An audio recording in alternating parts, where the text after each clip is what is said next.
I think we've had a huge push on the community colleges side, and a $2 billion investment there. And it's not just 15 and 16-year-olds, but it's 28-year-olds and 48s and 58-year-olds going back to retrain and retool. So green energy jobs, healthcare jobs, technology jobs. There are many, many folks who are getting back on their feet through the community colleges. As they do that, I think our country's going to get back on their feet. So both at the high school level and at the community college level, I think we can do a much, much better job in terms of vocational and technical training. Recently proposed Department of Education regulations would create a new federal definition of a credit hour. Is it truly necessary to federalize academic measures that have historically been left to the accrediting agencies, the states, and to the agencies? I think what we're looking for there, and there's larger issues we're doing around gainful employment, which this doesn't get at, but I think we're just trying to have a clear definition. And it's been very, very difficult for some students to transfer between two-year universities and four-year universities, and having some consistency and making sure those transfer agreements are much easier so students aren't losing credits as they're trying to complete and trying to get ahead, I think would do a great service to students. One of the things that tends to go when budget cuts are made in school budgets, one of the first things tends to be arts funding. Several people asked, how valuable do you feel it is to integrate the arts into core subject instruction? It is hugely, hugely important. Let me take a moment on this.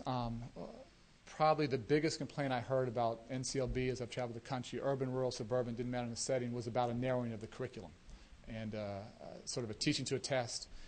And yes, reading and math are hugely important and foundational, but so is science, so is social studies, so is financial literacy, so is art and music and dance and drama and PE, physical education. I'm a big fan of recess. I think we need more recess in our schools. And so this idea of a well-rounded education is hugely, hugely important. And you're right. Often when folks are hit with tough budget times, those things that are seen as extra get cut. Well, I don't think art is an extra. I don't think social studies is an extra. I don't think PE is an extra. And most folks in this room would understand this. If you want to drive up math scores, one of the best ways to do that is through music. And it's not about every student going into the Joffrey Ballet, but it's giving students a reason. It's like the vocational technical conversation. It's giving students a reason to be engaged in coming to school. And it's often those extracurriculars and after-school programs, band and dance and drama and debate team and chess and yearbook, that give students a reason to come to school. So one of the biggest proposals in our FY11 budget, which we want to do through reauthorization, is we want to put $1 billion behind what's called a well-rounded education. And to me, this can't just be at the high school level. This has got to be for 6 and 7 and 8-year-olds. And our young children have to have a chance to develop their skills and their interests and their sense of self-esteem. And I worry tremendously about this narrowing of the curriculum, which doesn't give our students a chance to blossom, doesn't help them develop their creative skills, and I think, frankly, puts them in a competitive disadvantage with the rest of the world. And so making sure every single student has access to a well-rounded education is hugely, hugely important. Several questions were variations on the question of longer school days or longer school years. This questioner asks, is there any interest in starting K through 12 earlier, say age 3, or having school days last until 5 p.m., which is similar to some European school systems? So I think schools should be open 13 months a year. And I usually get booed when I talk to students about this. But I think most folks here realize that our current day of 5 or 6 hours a day and 5 days a week and 9 months a year is based upon the agrarian economy. And not too many of our children are working the fields these days. And children in India and China are going to school, 20 days, 30 days, 35 days more than us. And it's like if you practice basketball, if you practice 3 times a week versus a team that practices 5 times a week, that team that practices 5 times a week is probably going to win more games. So I think this is simply about leveling the playing field. So in all seriousness, I think schools should be open 12, 13, 14 hours a day. I think they should be open 6, 7 days a week, 11, 12 months out of the year.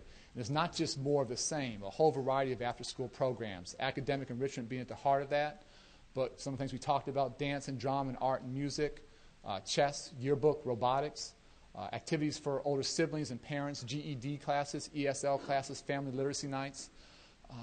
As you guys know, our world's changed, our economy's changed. The days in which children go home at 2:30 and mom's there with a peanut butter sandwich, those days are gone. And whether it's a single parent working 1, 2, 3 jobs or looking for work, 2-parent working families, whatever it might be, those hours from 3 o'clock to 6 o'clock, 3 o'clock to 7 o'clock are times of huge, huge anxiety for parents. And so we have to keep our schools open longer. And let me be really clear. People say we can't afford it. Well, it might take a little bit of money, but let me just give you some ideas. In Chicago, one of the things we did is we ran some schools from 9 o'clock in the morning to 3 o'clock at night. And then the Boys and Girls Club came in, and they ran the school from 3 o'clock in the afternoon to 9 o'clock at night. And we have all these great nonprofits and social service agencies around the country. Everybody's struggling financially. My question to them, the Ys, the Boys Clubs, is do we need to keep building new buildings, or do we just need to put them into our schools and put all their money into programming, into children, tutoring, and mentoring, not into bricks and mortar? And all of our schools, we have 95,000 schools in our country, rich neighborhoods, poor neighborhoods, every single neighborhood. Every school has classrooms. They have libraries. Almost all have computer labs. They have gyms. Some have pools. These are wonderful, wonderful physical resources, assets to the community. They don't belong to me or to the principal or to the union. They belong to the community. And I think we have to think very, very differently about how we utilize our buildings and the kinds of partnerships we build. And I think keeping schools open longer hours and where they truly become the center of the neighborhood and the heart of family life, when families are learning together, those children are going to do very, very well.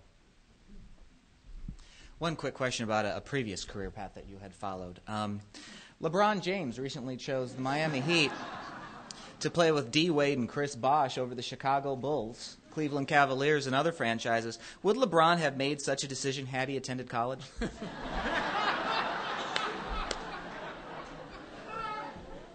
Next question, please. We will ask one more question, Mr. Secretary. But first, a few announcements. A couple important matters to take care of. First, to remind our members and guests of future speakers. On August 19th, Mitch Landrieu, the mayor of the city of New Orleans, will report on the city's progress and potential. On September 13th, the Reverend David Beckman, president of Bread for the World and this year's recipient of the World Food Prize, will discuss eliminating hunger, the people, and Congress. And on October 12th, General Norman Schwartz, Chief of Staff for the U.S. Air Force, will be discussing military issues in the war in Afghanistan. That's our first item of business. Our second is to present our speaker with the one token of appreciation that we will give a speaker here at the National Press Club, our legendary and coveted Press Club mug.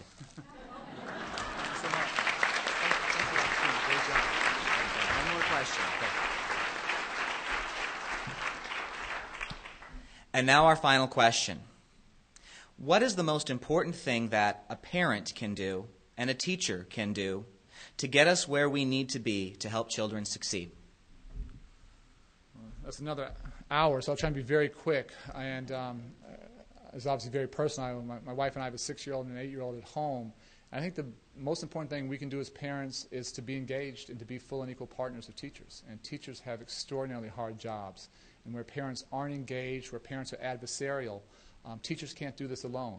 And so our job is to be absolutely supportive of what's going on during the school day. Our job is to create the time and the space after school for our children to read and to get their homework done and to be supportive of that. And I don't think we can overstate how important parental engagement is. We didn't get into this. One thing we're looking to do in our budget is to double funding for parental engagement. We think that's a hugely missing link in this education chain, and we want to reward best practices that are really engaging parents in non-traditional ways. I think the most important thing a teacher can do is to just give their heart to the children. And, half of education may be sort of about the intellectual part, their brains. The other half is really about your heart. And how much do you really believe that every single child can learn? How much are you committed to going the extra mile? Where teachers like Sarah and others, it's not a job, it's a passion, it's a calling.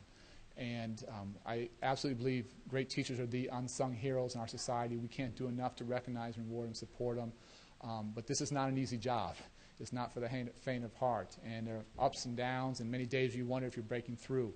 But those teachers that absolutely believe in their heart that every child can be successful and is willing to put in the time and energy to help every student reach that potential, that's what great teachers do every single day, and we can't do enough to thank them. And thank you, Secretary Duncan.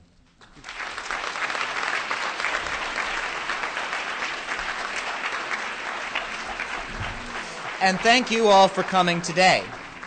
We would also like to thank the National Press Club staff, including its Library and Broadcast Operations Center, for organizing today's event. For more information about joining the National Press Club and on how to acquire a copy of today's program, please go to our website at www.press.org. Thank you. Today's meeting of the National Press Club is adjourned.